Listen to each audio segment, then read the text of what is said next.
Alléluia.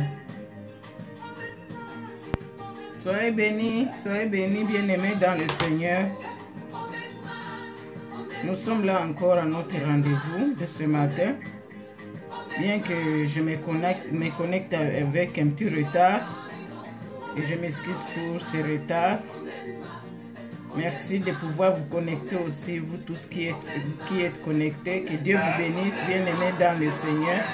Que Dieu vous bénisse, soyez bénis. Vous tous qui êtes connectés, que Dieu vous bénisse. Nous sommes encore à notre rendez-vous de ce matin.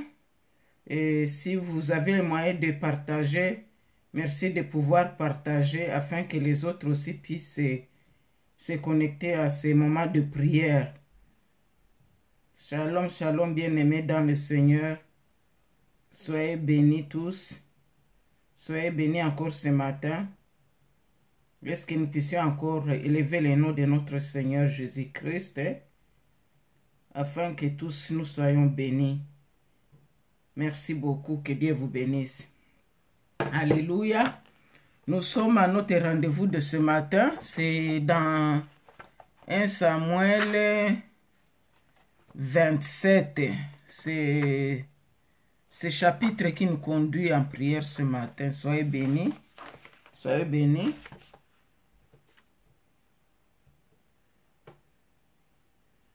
Un Samuel 27. Ok. Nous allons prier. Nous allons inviter le Saint-Esprit de pouvoir conduire ces moments. Soyez bénis. Cher Saint-Esprit, nous t'invitons encore en ces merveilleux moments que tu nous accordes de nous communier avec toi. Merci beaucoup pour la présence de toutes et chacune de nous.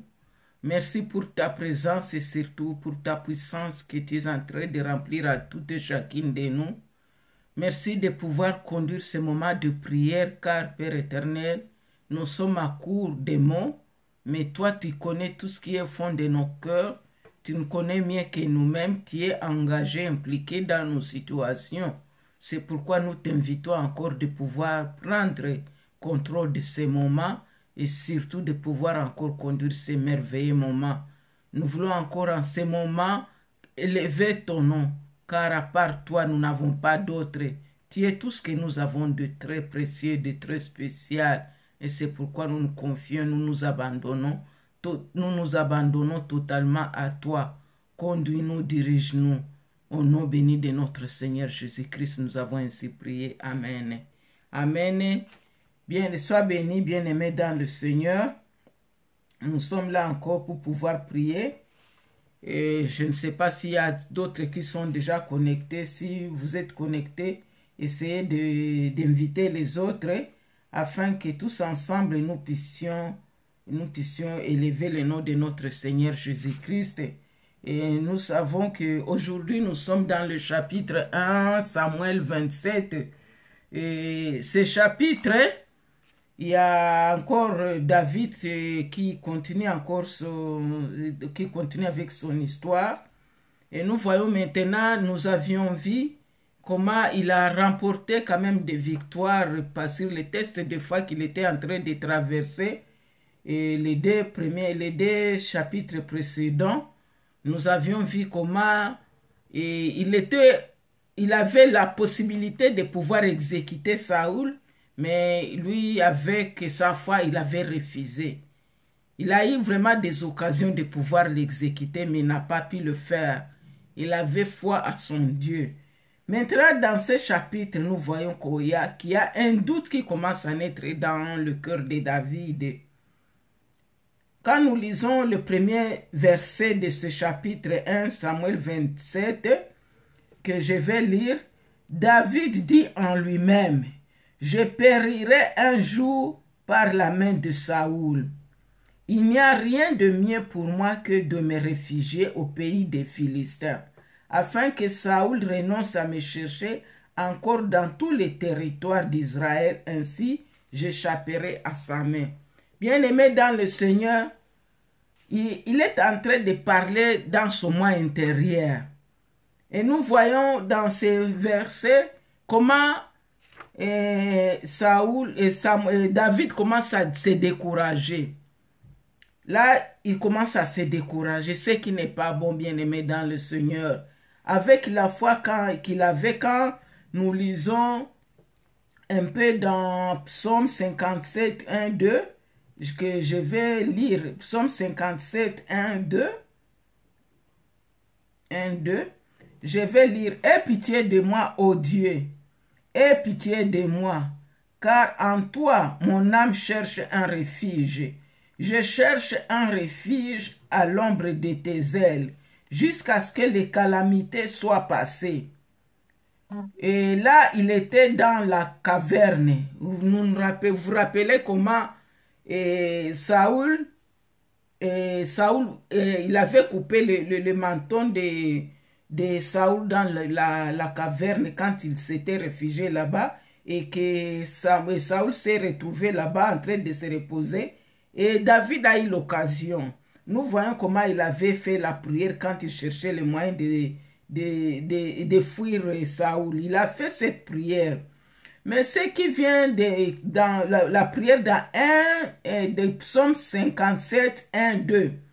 Mais quand nous voyons le verset 1 Samuel 27, au premier verset, nous voyons que il y a quand même un découragement dans David.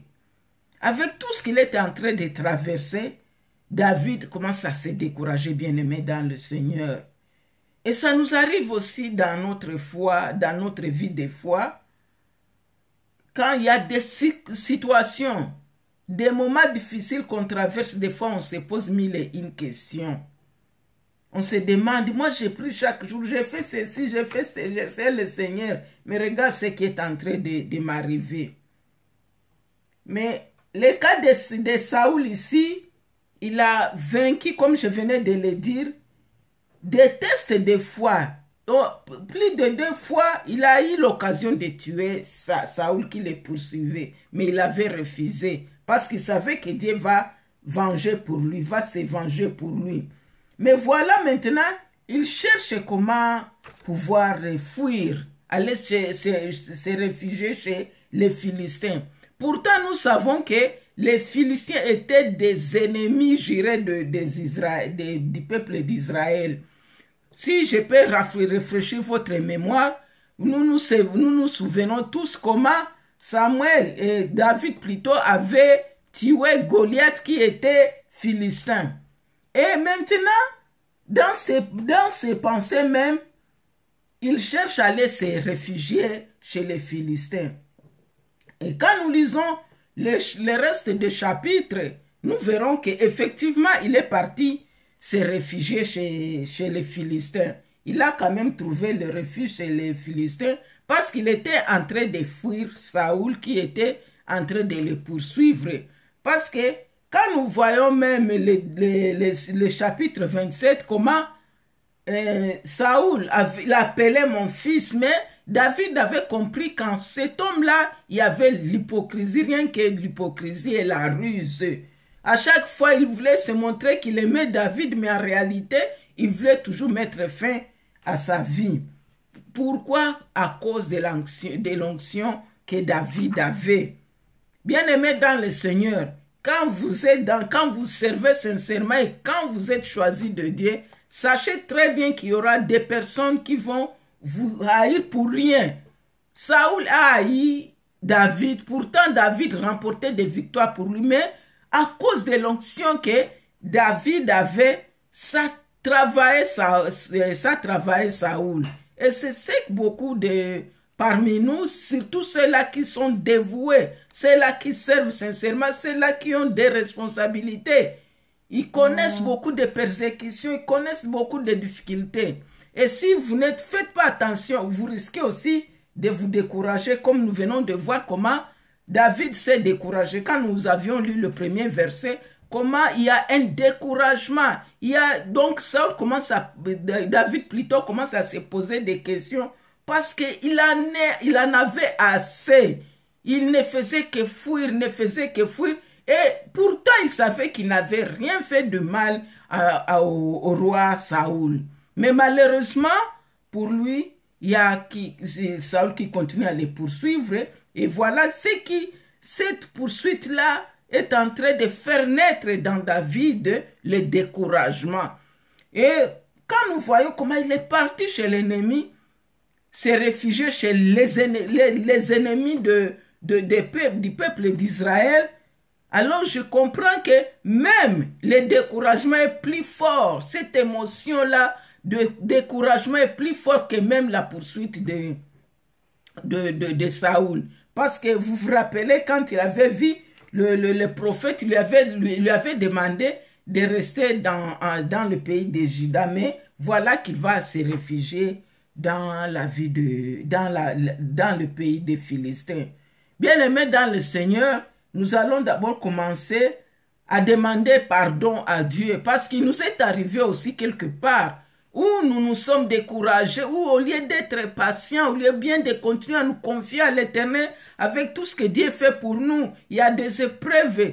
Et comme nous disait la servante de Dieu, je crois hier soir ou bien hier matin ou bien ce matin, et que le pasteur disait que si vous ouvrez les yeux et voir comment il y a des anges qui vous protègent, vous ne pouvez même pas vous plaindre. Bien-aimés dans le Seigneur, des fois c'est l'ignorance qui fait que nous puissions des fois nous poser des points d'interrogation ou bien commencer à douter quand il y a des situations très difficiles. Surtout quand on traverse des moments difficiles, des fois on se pose des questions, on dit comment moi je mène la vie comme ça, mais comment je suis en train de connaître des choses comme ça.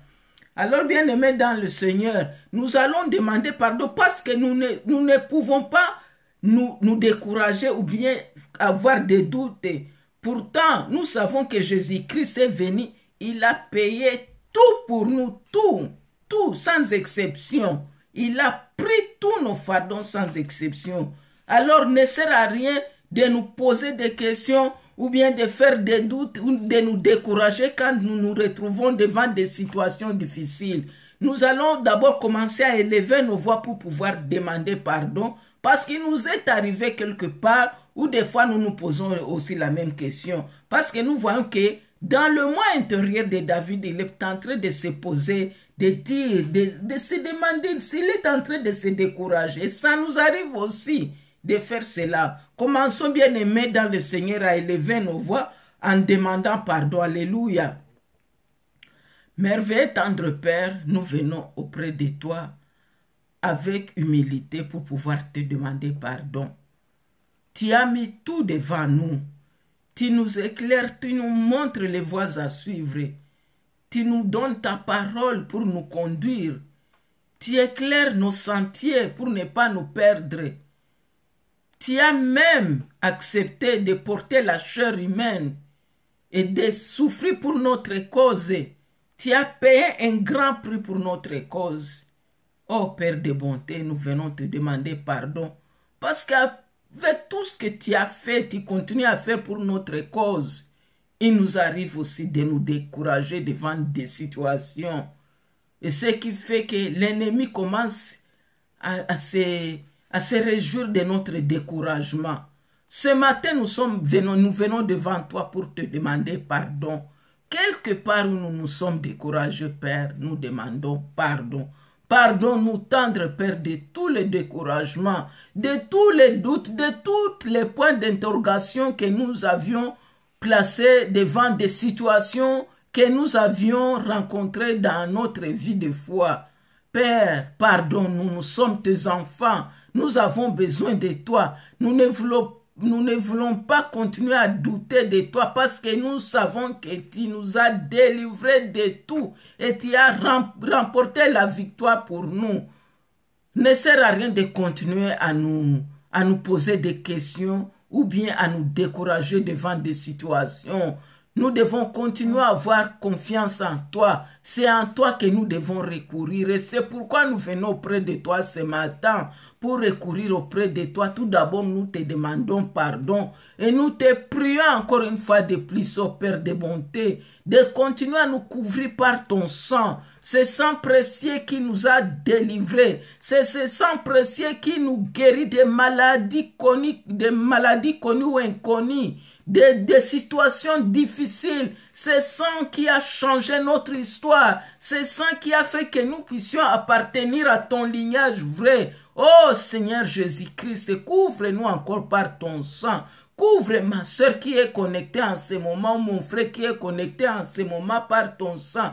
Que ce sang continue à parler pour notre cause, afin que nous puissions continuer à avoir une grande foi, que nous puissions pas nous poser des questions parce que nous avons l'assurance que tu vis en nous et tu es avec nous. Merci, ô tendre Père, pour ton pardon. Merci pour ce sang qui nous purifie. Accepte-nous encore ces moments où nous nous présentons devant toi. Accepte ces moments où nous sommes en train d'élever nos voix parce que nous te voulons sincèrement. Nous avons besoin de toi. Merci Père éternel pour ta bonté, pour ton amour infini. Alléluia. Alléluia. Bien-aimés dans le Seigneur, quand nous poursuivons notre chapitre ici, nous voyons maintenant comment David va se réfugier dans les pays. Après avoir pensé, après avoir douté, après avoir eu des découragements, se décourager, nous voilà maintenant que David va partir avec tout son peuple. On nous dit ici qu'il est parti avec les 600 hommes qui étaient en train de combattre avec lui, ses partisans, si je peux le dire, avec toute leur famille. Et nous voyons aussi que David s'était déjà marié avec Abigail qui était la femme de Nabal.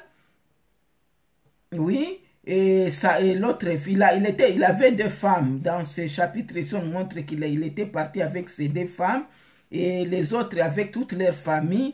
Et quelque chose m'a beaucoup tiqué et a tiqué mon intention.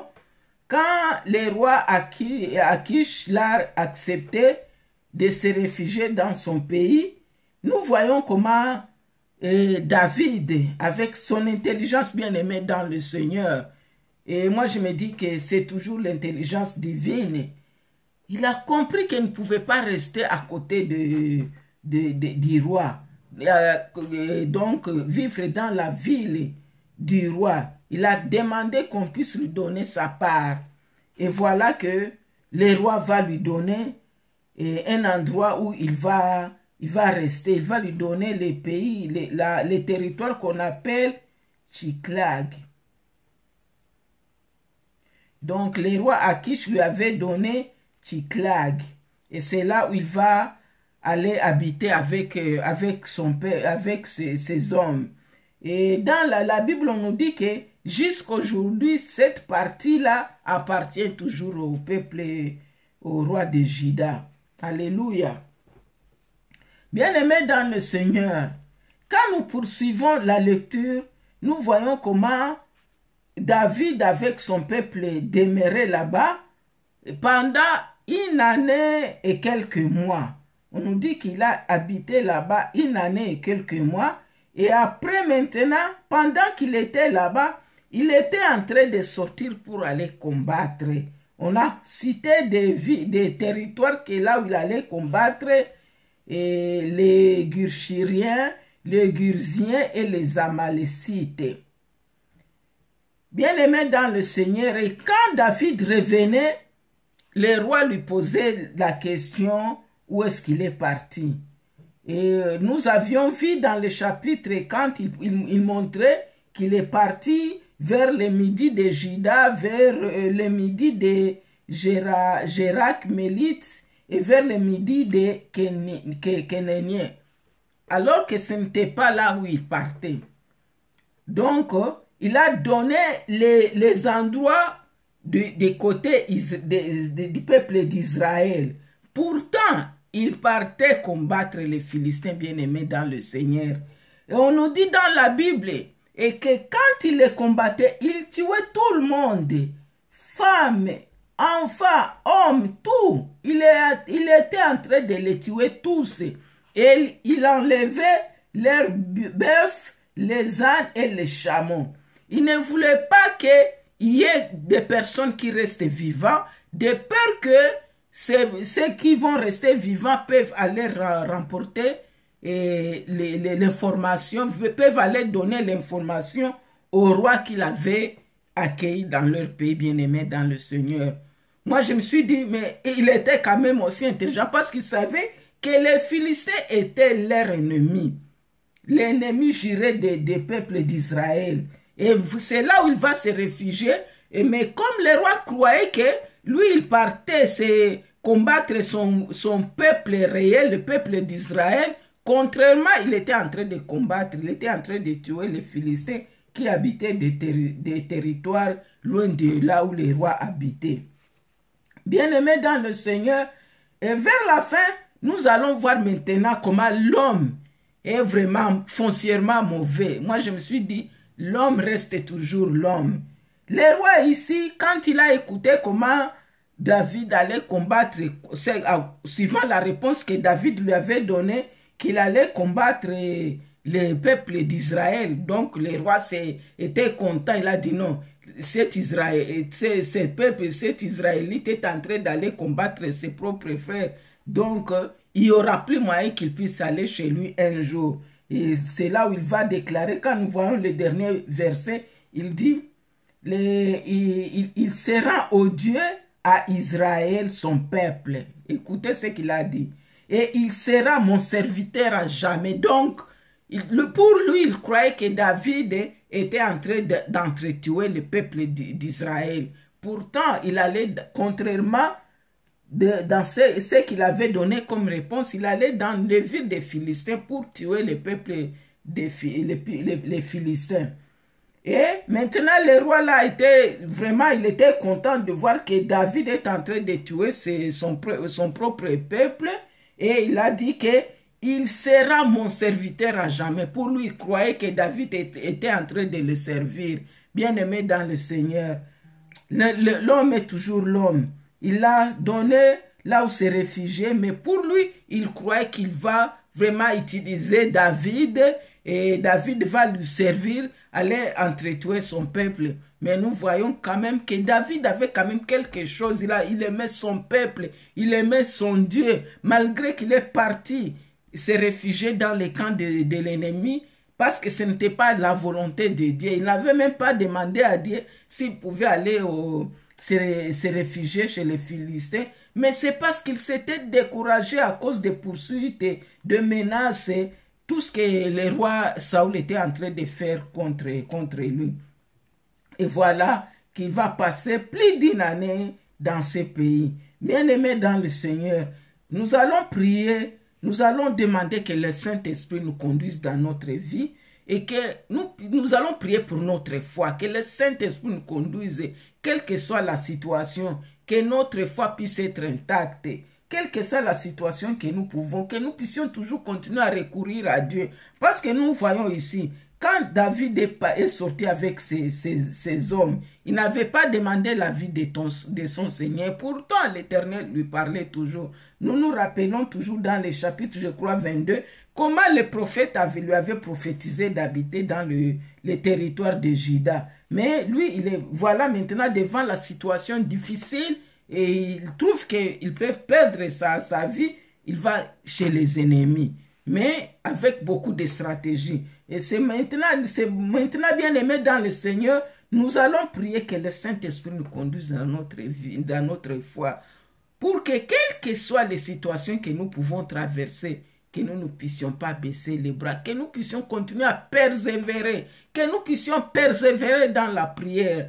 Même si ça prend une année, si ça prend 10 ans, 30 ans, sachez très bien aimé dans le Seigneur que le Dieu que nous prions nous écoute et il finira par exaucer. Comme je disais auparavant, que si Dieu pouvait nous ouvrir les yeux pour voir ceux qui sont derrière nous, tout ce qu'il fait pour nous, on ne peut même pas poser des questions. Nous allons élever nos voix pour prier pour notre foi. Cher Saint-Esprit, nous voulons te demander ton assistance. Nous prions pour que tu puisses nous assister dans cette vie. Nous savons que ce n'est pas une vie facile, mais nous avons la foi en toi, que avec toi nous ferons les exploits. Aide-nous à ne pas abandonner devant des situations, mais que nous puissions encore avoir notre foi Que notre foi soit inébranlable, quelles que soient les conditions, les situations difficiles que nous pouvons traverser. Que nous ne puissions pas aller vers nos ennemis. Que nous ne puissions pas rentrer dans le monde où nous étions, où les ennemis risquent de se moquer de nous. Nous voyons ici comment le roi Akish croyait qu'il va exploiter David et il sera son serviteur.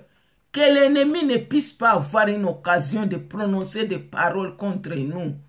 Plutôt que l'ennemi continue à avoir peur de nous parce que nous avons un Dieu vivant. Un Dieu qui vient à nous. Cher Saint-Esprit, dirige-nous, conduis-nous, assiste-nous. Nous avons besoin vraiment de ton assistance. Nous avons besoin de ta protection. Nous avons besoin de toi pour que tu nous orientes dans tout ce que nous faisons.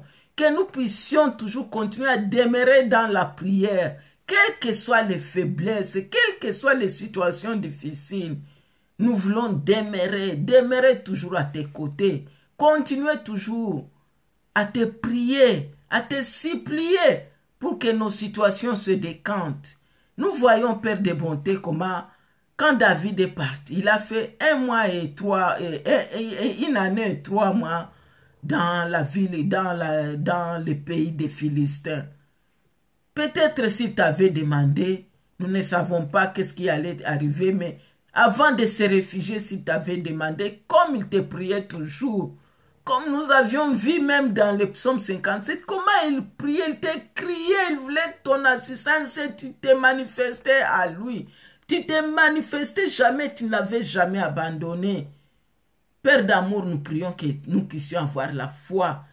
Quel que soit le temps que tu peux prendre pour exaucer nos prières, pour répondre à nos demandes, que nous ne puissions pas mettre des points d'interrogation dans nos pensées, que nous puissions toujours avoir la foi en toi, que toi tu es présent dans nos vies, que tu nous guides, que tu nous assistes au tendre Père.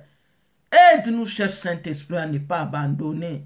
Aide-nous à persévérer, quelle que soit la situation, quels que soient les moments difficiles, comme David était en train de traverser. Bien, merci Père de bonté pour ton amour. Merci parce que nous savons que tu es présent et tu viens à nous. Cher Saint-Esprit, nous savons que tu vas nous guider. Nous n'allons pas baisser les bras. Nous prions que tu nous aides pour que notre foi soit intacte, que nous puissions au contraire devant des situations difficiles t'aimer encore davantage, nous accrocher, nous approcher de plus en plus à toi. Merci beaucoup pour ton amour incomparable. Merci beaucoup pour tout ce que tu fais dans notre vie. Merci Seigneur Jésus-Christ. Alléluia. Alléluia. Bien-aimés dans le Seigneur, nous allons prendre autorité contre tous les plans du diable, tout ce que les ennemis planifient contre nous. Nous allons annihiler tous les plans de l'ennemi. Parce que nous voyons dans le dernier verset ici, comment le roi disait qu'il sera mon serviteur à jamais. Oh, bien-aimés dans le Seigneur, nous allons annihiler des paroles pareilles. S'il y a de nos ennemis qui planifient pour que nous soyons leurs esclaves, nous allons annihiler le plan diabolique par le nom puissant de Jésus-Christ. Au nom puissant de Jésus-Christ, tu m'as donné le pouvoir et l'autorité de marcher sur les serpents et les scorpions. C'est pourquoi par ton nom puissant, je suis en train d'annihiler tous les plans des ennemis. Tout ce que les ennemis planifient pour le corps du Christ. Tout ce que les ennemis planifient pour ma sœur qui me suit maintenant, pour moi-même, pour tous ceux-là qui croient en toi. Pendant des situations difficiles, nous savons que les ennemis sont en train de planifier pour voir que nous allons échouer, ou bien nous allons abandonner, ou bien nous allons quitter cette voie. Au nom puissant de Jésus-Christ, nous annulons tous leurs plans diaboliques et nous envoyons le feu dévorant de mettre tous les diables communs tout autour de nous. Il y a des démons qui circulent par-ci, par-là pour pouvoir nous décourager, pour faire naître des pensées négatives à nous. Nous les détruisons. Nous détruisons tous ces diables. Nous les renvoyons dans le lieu aride au nom puissant de Jésus-Christ. Je suis en train d'annuler tout plan diabolique que le diable a planifié pour détruire les œuvres que nous faisons pour ta gloire au Seigneur Jésus. Nous détruisons tous leurs plans. Nous annulons tous leurs plans au nom puissant de Jésus-Christ. Les ennemis planifient pour que nous puissions tomber malades, pour que nous ne puissions pas continuer à œuvrer. Au nom puissant de Jésus-Christ, je chasse et je menace tous ces esprits de maladie qui affaiblissent tous les serviteurs que tu as choisis, qui affaiblissent ma soeur qui me suit pour ne pas continuer à te servir. Nous détruisons, nous les chassons, nous envoyons tous ces esprits de maladie dans le lieu aride au nom puissant de Jésus-Christ. Des morts précoces, nous voyons dans ce chapitre comment David disait que Saül risque de le tuer, risque de perdre sa vie. Au nom puissant de Jésus-Christ, aucun ennemi ne pourra pas mettre fin à notre vie. Et c'est pourquoi nous sommes en train d'annuler tous les plans que l'ennemi planifie contre nos vies. Nous annulons tout au nom puissant de Jésus-Christ et nous chassons tout esprit de mort. Nous les chassons et nous les renvoyons dans le lieu aride au nom puissant de Jésus-Christ. Alléluia. Merci Seigneur Jésus-Christ. Merci beaucoup. Bien-aimés dans le Seigneur, nous allons encore prier pour notre constance. Nous voulons devoir rester fidèles. Que nous puissions, quelles que soient les situations que nous pouvons traverser, que nous puissions rester fidèles à notre Dieu. Prions le Seigneur. Tendre Père, nous te bénissons, nous te rendons grâce encore une fois de plus. Nous te prions de pouvoir nous aider pour que nous puissions demeurer constantes dans notre décision et dans notre détermination que nous avions choisi de te servir et de te suivre. Cher Saint-Esprit, conduis-nous dans cette voie pour que nous soyons constantes, quelle que soit la situation que nous traversons, que nous ne puissions pas aller loin de toi, que nous puissions te voir parce que nous savons que tu es là, que l'ennemi puisse nous fuir, que nous ne puissions pas fuir l'ennemi, que les ennemis nous fuient. Nous voulons te rester fidèles au tendre Père, car lorsque nous marchons dans la fidélité, lorsque nous marchons dans la sainteté, lorsque nous sommes constantes, les ennemis vont voir que nous sommes fermes et ils vont fuir loin de nous. Et c'est pourquoi ce matin, nous sommes en train de prier pour notre constance en toi. Nous voulons te rester constante, nous voulons te rester fidèle, nous voulons demeurer dans l'obéissance et marcher dans ta crainte, ô tendre Père. Nous voulons ton appui, ton assistance, ta présence dans nos vies. Merci, ô tendre, parce que tu nous aimes d'un amour incomparable. Personne ne nous a aimés comme toi, ô Père. Merci pour tout ce que tu continues à faire dans nos vies. Bénis ma soeur, bénis mon frère, bénis tous ceux-là qui vont suivre cette vidéo en différé. Tous ceux-là qui ne s'étaient pas connectés, bénis-les, tendre Père. Bénis-nous tous afin que nous puissions demeurer dans l'obéissance, dans la fidélité, que nous puissions t'élever chaque jour de notre vie, car nous n'avons pas de vie sans toi. Il n'y a pas de vie sans toi, oh Seigneur Jésus-Christ. C'est toi qui nous donnes la vie. C'est toi qui nous donnes la vie. Et c'est pourquoi nous voulons te proclamer. Nous voulons proclamer ton nom à jamais pour toujours. Alléluia. Merci beaucoup. Alléluia. Bien-aimés dans le Seigneur, je n'avais que 30 minutes. Aujourd'hui, bien sûr, contrairement, je devrais commencer à 10 heures, comme d'habitude, mais je m'étais excusé. Et voilà que j'ai commencé à 11 heures et je suis à la fin de mes minutes. Je prie que Dieu vous bénisse et je vais vous demander de continuer à méditer ces chapitres. Et je vais vous demander aussi de pouvoir vous connecter à l'église en mission pour suivre comment Dieu est en train de faire des miracles au Congo-Brazzaville. Et ceux qui suivaient, ils ont vu comment Dieu est en train d'utiliser son serviteur, le docteur John Mukadi au Congo-Brazzaville. Nous avions vu pas mal de guéris, pas mal des âmes sauvées. C'est vraiment miraculeux. Donc Dieu fait des merveilles dans notre vie. C'est question de continuer à avoir confiance en lui. Continuer à avoir notre foi, que notre foi soit inébranlable comme je vous ai dit. Nous allons continuer à soutenir le docteur John Mukadi qui est en mission au Congo-Brazzaville. Aujourd'hui, il est à Pointe-Noire. Si vous avez le temps, vous pouvez aussi suivre parce que ça se passe en ligne. Et je vais vous demander de vous connecter Il y a un groupe de gens, il y a des gens qui sont en prière en train de soutenir cette mission. Si vous êtes disponible, vous pouvez aussi vous connecter à l'église en mission pendant nos heures de prière de 12h à 13h. Si vous êtes disponible, connectez-vous pour que tous ensemble, nous puissions élever nos voix afin de pouvoir demander encore sa puissance sur son serviteur au Congo-Brazzaville et toute l'équipe l'a accompagné. Bien-aimé, je suis de l'église en mission du département de la femme et l'église en mission est dirigée par le docteur Jo Mukadi qui est en mission actuellement en Afrique au Congo-Brazzaville et le département des femmes est dirigé par sa servante la diaconesse Diva Bilonda. Nous sommes des femmes en mission, nous sommes un peu partout et si vous êtes intéressé de pouvoir aussi servir le Seigneur, n'hésitez pas de nous connecter parce que nous voulons que le nom du Seigneur Jésus-Christ soit proclamé dans toutes les maisons, dans toutes les vies. Alors, si vous sentez que vous êtes prêt à pouvoir servir le Seigneur, contactez-nous et vous serez toujours les bienvenus. Soyez bénis, que Dieu vous bénisse. Passez une bonne journée. Bye bye. Que Dieu vous bénisse. Merci beaucoup.